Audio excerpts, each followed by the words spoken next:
Oke, ini terakhir. Nah, ini sekarang terakhir ngasih tips mungkin untuk kita, untuk menemukan hikmah. Pokok-pokok akhlak bagi pencari hikmah, menurut Ibnu Miskawai. Sekarang dicek jiwa kita, ada kualifikasi ini enggak? Kalau ada, kita sudah filosof. Ya, karena kita sudah punya hikmah. Yang pertama, coba dicek apakah jiwamu lebih suka yang hak daripada yang batil, lebih suka kebenaran daripada kebohongan, lebih suka yang baik daripada yang buruk. Kalau masih belum ya enggak. Karena ada orang itu kebohongan enggak apa-apa asal menguntungkan kelompokku. Hoak enggak apa-apa asal menguntungkan kelompokku. Itu berarti sebenarnya jiwa kita masih belum cenderung pada kebenaran. Yang kita pentingkan kepentingan kita atau kepentingan kelompok kita. Yang kedua, selalu berusaha mengendalikan diri. Ya nanti saya titip kalau muhasabah coba dicek ya, dalam sehari kira-kira berapa jam kamu sadar bahwa kamu itu manusia hamba Allah, punya tugas, sadari aja keberadaanmu, kira-kira berapa jam. Karena hidup kita ini terjebak oleh rutinitas. Jadi kita lebih sering kayak mesin jalan aja begitu saja. Hari Senin kuliah jam pertama melakukan kuliah tanpa jiwamu sendiri sering tidak hadir. Jangankan waktu wong sholat aja kadang juga jiwamu tidak hadir. Itu berarti apa? Kesadaran dirimu tidak muncul, apalagi pengendalian diri. Kalau kamu sadar tentang dirimu, itu baru kamu bisa mengendalikan dirimu. Yang nomor dua, kita berusaha mengendalikan diri. Syarat pertama berarti ya sadari diri dulu. Sering-sering kalau lagi ngapa-ngapain coba dicek. Oh iya ya, sekarang aku ada di sini ngasih ngaji, tadi di kampus. Aku ini sekarang posisinya sebagai yang ngasih wawasan, tapi apa ya pantas aku kayak gitu kan, kesadaran bahwa aku sekarang ada di sini. Kamu ngaji di situ mungkin ya sambil melayang kemana-mana pikiranmu. Tapi coba hadirkan dirimu. Menghadirkan diri sendiri itu tidak gampang juga. Tiap hari harus latihan. Nikmati hidupmu. Hidupmu itu tidak panjang. Tidak ada hadisnya Nabi. Tidak ada orang hidup setelah ini 100 tahun setelah ini masih hidup juga. Berarti pendek hidup kita.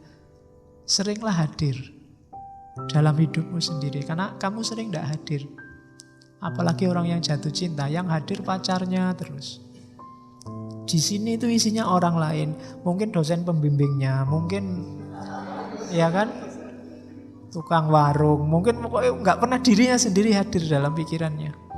Ayo dihadirkan diri kita, eman-eman kita membunuh diri kita sendiri, menyingkirkan diri kita sendiri dan menghadirkan banyak orang lain di kepala kita. Nikmatilah hidupmu, hadirkan dirimu, baru bisa mengendalikan diri. Yang ketiga, berpegang teguh pada syariat. Jadi keyakinan agamamu, yakinilah sekuat mungkin, jalankan. Ini hubungannya sama kebahagiaan. Mana yang kamu anggap benar, jalankan itu. Fastabiqul khairat katanya Allah. Tidak usah kakean debat. Keyakinanmu akan kebenaran, jalankan. Pegang teguh itu. Terus menepati janji. Terus jangan mudah percaya pada orang lain. Karena sering orang terus jadi menyesal karena percayanya pada orang lain. Karena manusia itu berubah. Mungkin bukan salah orang yang kamu percaya, tapi salah dirimu sendiri terlalu percaya. Itu sumber. Pencari hikmah itu selalu kritis, teliti. Suka pada keindahan. Sebenarnya ini otomatis alami. Orang waras pasti suka yang indah-indah. Ya, kecuali kamu agak aneh. Tapi secara normal orang, meskipun definisi keindahan itu relatif, tapi orang pasti lebih suka yang indah. Meskipun indahnya subjektif. Tapi senangilah keindahan. Kemudian latihan menyetabilkan jiwa apapun yang terjadi. Tidak gampang terpengaruh. Sukses, gagal, dan yang sejenis itu tetap kukuh jiwamu dalam akhlak. Terus latihan tidak mudah mengungkapkan sesuatu sebelum dipikir. Sebelum tahu kebenarannya yang sejati, jangan ngomong apapun, jangan menyebarkan apapun. Hari ini kan sering begitu. Pastikan dulu bahwa Yang kamu sebarkan itu, yang kamu omongkan itu memang benar sesuai keyakinanmu. Bahwa ya kita bisa salah, tapi latihlah dirimu untuk tidak mengungkapkan sesuatu yang kamu sendiri juga tidak yakin benar. Atau kamu sudah tahu bahwa itu tidak benar. Biasanya karena alasan kepentingan sesaat. Berani dalam kebenaran itu pasti. Orang boleh penakut, pengecut dalam kejelekan. Takut Pak saya bohong itu bagus.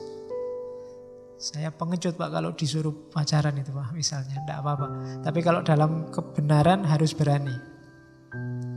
Terus mengisi sisa umur untuk hal-hal yang penting. Ini juga, yus kamu introspeksi lah. Dalam 24 jam hidupmu, kira-kira berapa jam yang serius dan penting? Berapa jam yang iseng? Berapa jam yang tidak ada gunanya sama sekali?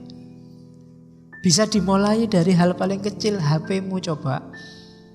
Postinganmu hari ini atau yang dikirim temanmu hari ini coba dibaca. Berapa hal yang gawat darurat, berapa hal yang penting luar biasa, berapa hal yang kamu tidak baca juga tidak masalah, berapa hal yang mending dia tidak usah ngirim daripada kamu nambah sumpek, berapa hal yang loh, itu klasifikasi latihan biar hidupmu lebih bernilai. Karena semakin orang melakukan hal yang tidak penting, semakin hidupnya tidak bernilai. Oke, terus melaksanakan yang seharusnya tanpa ketakutan mati, takut miskin, takut masa depan, dan seterusnya. Tidak usah menanggapi kata-kata orang jahat dan dengki. Waktumu habis. Karena orang dengki itu kamu jawab kayak apapun dia akan nyari jelekmu. Tidak usah dijawab, kamu ambil pelajaran aja kayak tadi. Alhamdulillah, terima kasih kamu membuka jelekku, biar aja. Tidak usah dibalas. Kalau dibalas levelmu sama kayak dia.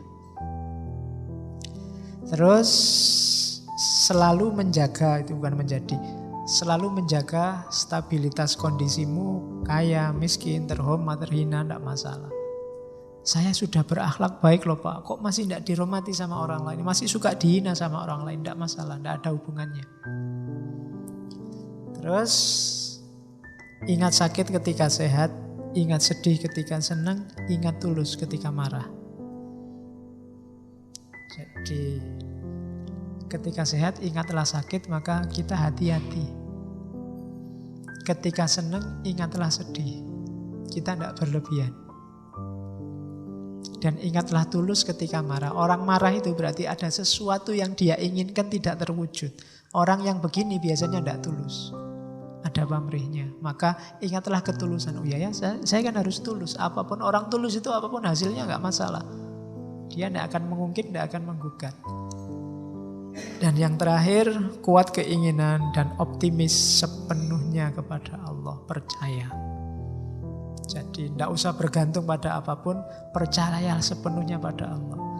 Tidak usah nunggu balasan yang baik dari orang lain. Tidak usah nunggu dibaiki orang lain. Tidak usah nunggu orang lain berbuat baik padamu. Kamu saja berbuat baik dan percayalah kalau Allah nyuruh itu, nyuruh pada kebaikan, pasti hasilnya juga baik. Yakin pada Allah saja. Nah, itu pokok-pokok pencari hikmah. Sudah selesai. Itu quote dari Ibnu Miskaweh, sebenarnya miliknya Plato. Meskipun Plato tidak pakai bahasa Arab. Ya, mut bil irodat tahya bitobiat. Matikan keinginanmu, maka kamu akan hidup secara alami sesuai kehendaknya Allah. Terlalu banyak keinginan, itu maunya Ibnu Miskaweh, mengeruhkan jiwamu. Pasrahkan saja semua keinginan, hidup secara alami. Mut bil irodat tahya bitobiat. Oke, alhamdulillah Ibnu Miskaweh selesai juga. Meskipun tadi kamu tak bilang jam 9 selesai ya, ternyata agak mundur sedikit. Jam 10. Ya, karena kalau tak bilang jam 10 nanti kamu nunggu kok lama jam 10-nya gitu. Jam 9 wis. Nanti kita mundur-mundur sedikit.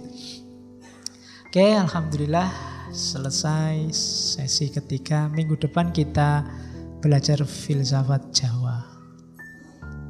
moralitas Jawa yang basisnya Serat Wedotomo. Saya akhiri sekian, kurang lebihnya mohon maaf. Wallahul muwafiq, wallahu a'lam bishawab. Wassalamualaikum warahmatullahi wabarakatuh.